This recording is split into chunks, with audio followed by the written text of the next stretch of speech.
C'est à moi que tu parles?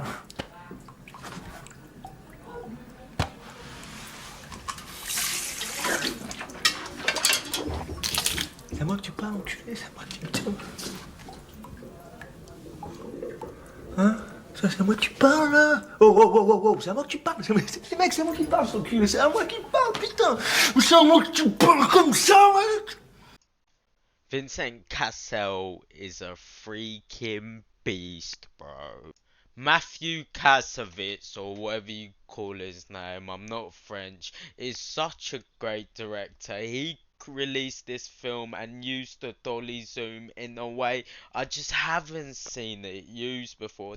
And long story short, in my review, I just said that the storyline was really compelling and that I thought that it really depicted the streets of France and gang culture in that area in such a way that it had to be a stepping stone for French cinema as a whole.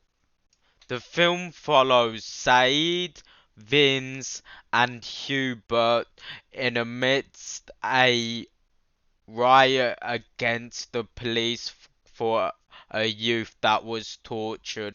Although the film touches upon a few taboo subjects in gang culture, police brutality, and just violence as a whole, I really think a normal person could watch the film and could come away from it after watching the ending and say that it really portrays the gritty streets of old France in such a way that it's always pulling you in.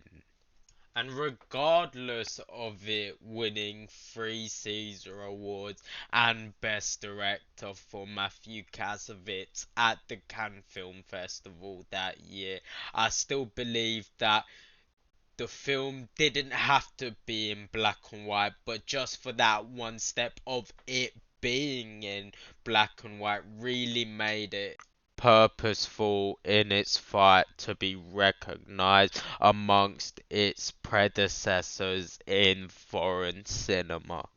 As the film goes on, there's always things being unveiled by the plot that is so hard to watch without putting your full attention into it. And even talking about Vince's chaotic propensity would probably flood over into a different video, but just the relationship between the three and how Hubert is always trying to show Vin the right side of the line, and Said is caught up in between the middle of that line trying to break apart the tension that is always constantly building throughout the movie. And the film is so blatant in showing that Paris isn't beautiful and shouldn't be seen as beautiful. Alongside the Three Colors trilogy, I think this film and that trilogy really did something for cinema that cannot be reenacted no matter what equipment you have to this day, no matter what IMAX camera you're shooting on.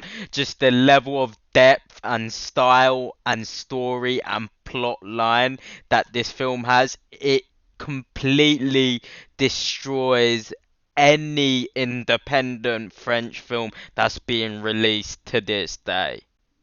And I know that's a very big statement to make, but I'm a film lover. I love Cannes Film Festival. I love the films France give us to watch from all over around the world, and I do think they are some of the most intellectual filmmakers in the game today. I still think it's hard to reenact a hit as good as this movie. The cinematography is beautiful, the story is jaw dropping in the sense where it's always leading you on past every corner, past every camera angle, past every lighting procedure. You know that every fine detail this film took to make really stands out once you watch it in full. And I really love how the gun was the stimulus of the film. And I think the complexity of that stimulus really highlighted the political issues of France during that time.